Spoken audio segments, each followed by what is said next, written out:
Riddle me this. What's better than one video on a jacket that's been reviewed into oblivion? Ah!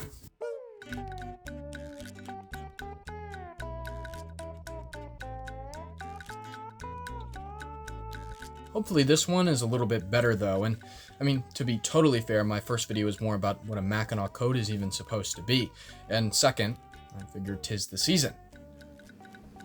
Jesus Christ. So hopefully you'll all indulge me, and besides, perhaps this jacket really deserves a second chance because, I mean, it has quite the reputation. This is obviously a Filson single Mackinaw wool cruiser in forest green. It is also obviously a very sexy utility piece, and it is also, obviously, a great example of how to get great clothes at a great price. But the first word that comes to mind when describing this jacket is simple. It's quite literally, watch my video, a big woolen blanket, 24-ounce woolen blanket with pockets stapled on. And perhaps that doesn't mean much to you, but people don't have enough respect for their blankets these days. There's really nothing comparable to a big woolen slab in the middle of winter. At least I'm pretty sure that's what this is supposed to feel like. Visually, I suppose I find it quite beautiful. I feel like synthetics don't hold green very well, so I have a lot of green woolens, and this just may be my favorite out of the batch, with a deep and complicated peat moss sort of pattern. All your little rebel fibers have yet to dissipate, so it has this fun fuzziness to it. And it really takes forest green to heart. There's all sorts of varying leafy shades with microscopic hints of brown. That's supposed to look like dirt or hide dirt stains. Essentially, it ends up being a very wonderful neutral that works well with a lot of different solids and fun patterns, at least in my opinion. Though referring back to the brown undertones, I suppose it's a little bit odd to be using black hardware here. I mean, I don't have anything inherently wrong with mixing black and green. I think it can look great, but like I just said, the wool airs on a more natural colorway. What I feel like would have looked really great is some sort of dark brown and black marbling, maybe with a horn or nut button, and then maybe just a darker brown or just a brass on the snaps here. Though then I suppose you'd have to figure out what to do about the detailing. There's some black micro fleece that is peppered about behind the pocket flaps and the like, and I'm not exactly sure how you can marble that. Point being, I'd just be curious to see what the horn buttons might look like, and I mean, I suppose you can replicate the look with plastic anyway, so why not? And then I suppose the little button detailing here is always cute. Now again, it's a big 24-ounce woolen blanket, so it's a little bit heavy, and it's not necessarily a problem when you're wearing it, but it weighs itself down, and the effect is a very rectangular, boxy silhouette, perhaps further enunciated by the four boxy front-style pockets. I mean, even the back panel here with the game pocket, it's a very geometric piece, I suppose. Probably a little bit object to some, but I mean, I don't mind it. I quite like it. I have a very square frame. And then related to the weight, I really quite like how on some heavier wool garments, the weight kind of pushes the collar down and it splays. It creates this very interesting, not quite V, perhaps deep parabola shape. I'm not necessarily sure if it's flattering or anything. I just think it's neat. And that's probably about it regarding the looks. It's not necessarily a spectacle, but it really does draw the eyes. There's sort of an invisible appeal to such a well-made and well-put-together piece, kind of like a tailored suit, at least in my opinion. It's something that could be worn in a movie, where it subtly adds to this perfect representation of guy walking through winter forest, or guy farming in winter, or guy chopping wood in winter, or whatever they put on Filson brochures. But I really do find this true, especially in the winter where everybody's opted for these big goofy looking plastic puffer things while you're perhaps twice as cozy in a coat that looks twice as good that's about half the size. Not to dump on down, I'm pretty sure it's a better cold proofer anyways, but I'm just trying to get the point across that it's a very elegant, very functional piece. But how functional? Well, I think we'll start in reverse here. First, the cut is pretty good. I clock in at roughly 220, 6'2"-ish. Quite broad, where in the slimmest I'll usually go is a size 46 in the chest.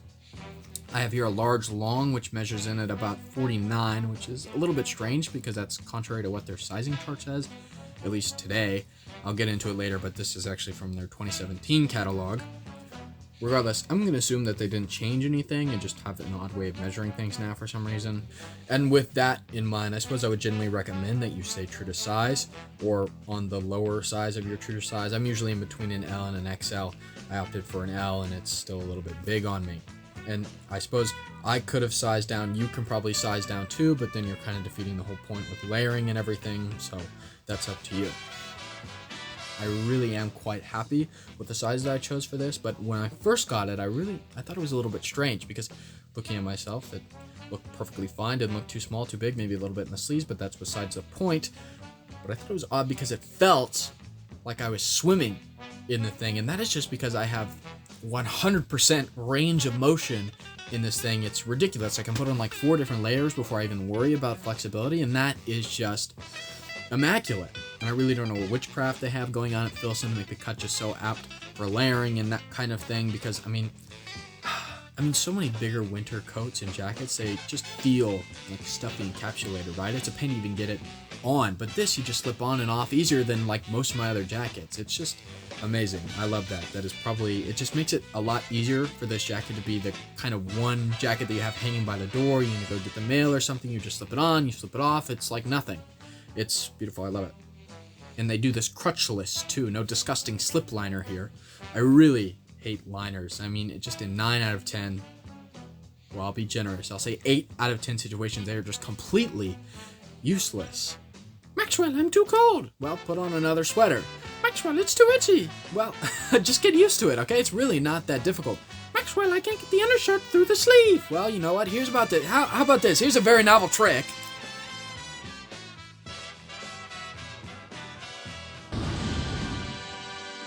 I mean, I guess that these are reasonable concerns. I at least see the logic, but when it comes at the cost of crippling the flexibility or the utility of the piece, it's just wretched.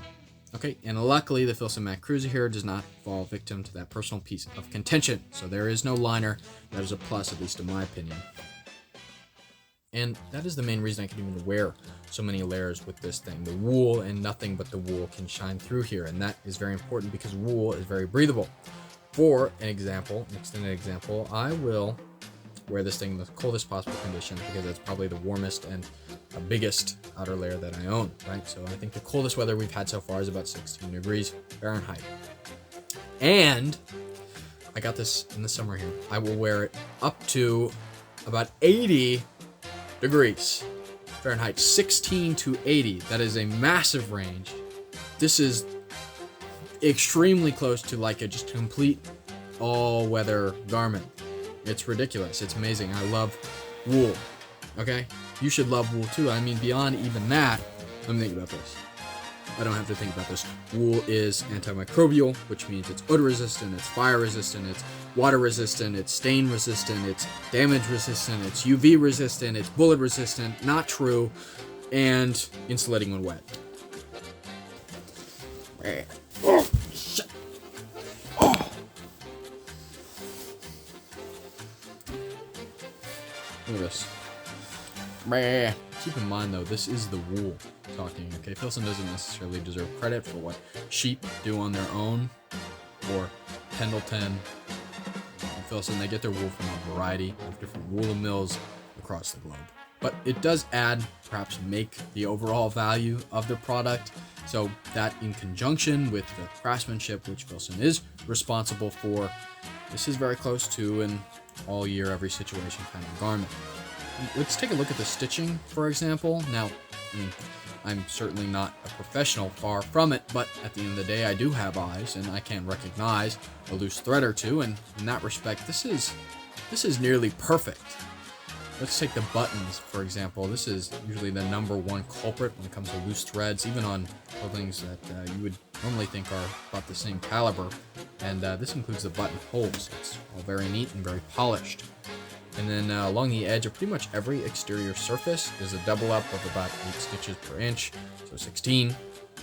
This looks like a traditional lock stitch, but on the inside seams where it really counts, there seems to be another set of parallel chain stitching, which in layman's is just stronger stitching. And then plus there's an excess of bar tacks, which are just kind of reinforcement points on pretty much every vital corner. And the message here is that it would probably take an insane person to genuinely criticize any of the stitching here. So I'll do so half in jest. There are some loosies on the corner sleeves here. You could have maybe seen some extra bar tacks on the smaller pockets, cleaned up the seams with maybe an overlock stitch, added a second line of stitching in the locker loop, and I guess maybe technically you could have always shot for triple stitching. perhaps quadruple would have been appropriate. But at the end of the day, I do suggest it would probably take about 3 horses to rip this in half, so I'm really not sure why Filson hasn't jumped on that one. Speaking of horses, I reckon if you were a competent butcher, you could probably slice one up piece by piece and little by little fit the entirety of the beast inside the number of pockets on this thing. Let's take a look here. 1, 2, 3, 4, 5, 6, I guess technically 9. One in here, that's 10. And the entire back panel, I guess that's 11. Perhaps you thought I was joking about the whole horses thing. Quite an impressive number with a variety of functions. Of course, there's the 2 hand warmer pockets, which are what you'll probably be using the most of. They're online, which obviously doesn't really bother me, but worth mention. And they have the right setup, meaning the bucket here runs behind the hand warmer to avoid hand claustrophobia. And also means it's reinforced with some extra stitching. But speaking of, these 4 buckets, do whatever you want with. Big enough for a smartphone, or in some instances, a light read. This one here, just about big enough for my wallet, but I suppose relative to the other ones at least, it's actually a little bit small. One crowd will call these pen pockets, the other may insist the use of shells, but hey, why not a fish turner? And then in the same vein, a sizable game pocket, or map pocket, call it one or the other, and I've noticed, at least online, the necessity to batten down the hatches. In case you hadn't noticed by my snide, it's a big pocket. Do whatever you want with it, pervert. Now, I guess a little benefit of so many pockets, other than the obvious, is that essentially each creates its own secondary layer of wool. So, I mean, this entire back panel is basically just a second jacket, and, well, I guess my kidneys are in great position because there's an extra 3 layers of wool, and then, obviously, my hands blocking any sort of cold or wind, so, you know, I guess if you have kidney issues and they can't be cold. Oh, and the inside pocket, that's where your spare is. Now, actually, I've read online that these in particular, the buttons, cause a little bit of trouble. And supposedly, amidst the perils of winter, it's a little bit difficult to tighten up the Mac with gloves on or whatever, and maybe half receptive to this claim. At first, I concede that they're actually a little bit small. I feel like I see larger buttons on this caliber of clothing, but I suppose that's mostly anecdotal. But I guess I wouldn't say it's terrible. According to my calculations, these it's actually a little bit annoying to get on and off regardless of if you have gloves on or not. I suppose if my hands were already frigid from the cold, then maybe I'd be wishing for a zipper, but I've also had many minutes of my life wasted trying to thread that stupid zipper hole and then get it back together. +1 for duffel coats, I guess, is the real moral. And, well, simplicity entails brevity. So there's not much left to talk about other than how I got my hands on this here jacket to begin with. Now, I'm sure a couple of you guffawed at the idea of me calling $550, at least insinuating that $550 USD was a great price. And to that end, I say, let me explain a couple things. Now, these days, I've noticed a little bit of a trend that calls for the implementation of a little bit of a little rule of thumb that I've dubbed sales price is the real price. Now, this, of course, explains your response to the phenomena wherein a big enough brand has the amazing ability to seemingly have half or more of their selection on a perpetual markdown, which is like every brand at least your dad's heard of. By that, I mean nothing small batch, but, you know, use your judgment. LL Bean, J. Crew, your Filsons. I mean, it's very straightforward thinking. How can they have so many sales unless their sale price is still profitable by a wide margin? Now, this is actually a useful indicator in a number of ways. I think Pendleton is a great example of this. They have sales all the time, usually never more than a few weeks in between each, and it can range anywhere from site-wide 20 to 30% off to seasonal markdowns of like 60% or more. But out of that selection, there's a slimmer bunch that usually never receives the same treatment. For Pendleton, that's going to be their board shirts or their blankets, and for Filson, that's going to be their 10 cloth crap or their Filson Mackinaw wool cruisers.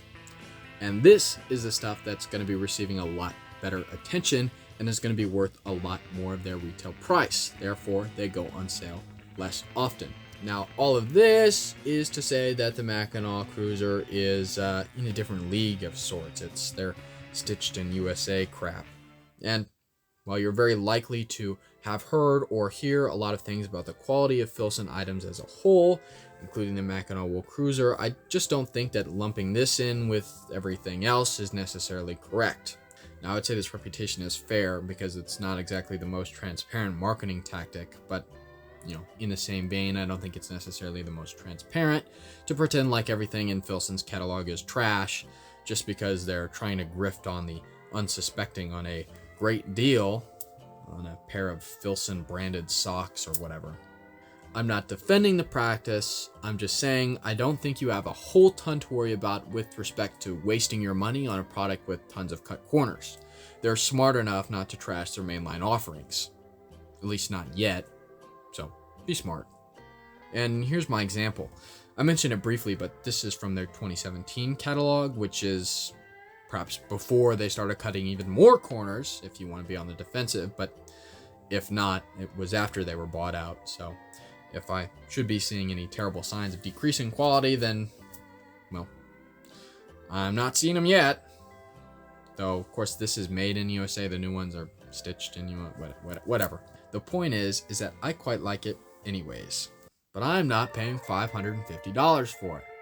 God's sakes, I'm not paying $412 for it, which is where they usually place it when they do put it on sale. Just buy it used. Okay, that's kind of the shtick with these heritage brands, is that they're old, they last a while. Old people bought them, old people wore them, old people died, and after some millennial or Zoomer harassed and raided their estate sale, you can find it online for a halfway decent price. And you really don't need to get a Filson either. If you watch my mediocre history video, you would know that Mackinaw coats are anything but exclusive to a brand. Filson is just a recognizable brand name, so they get price gouged a lot more.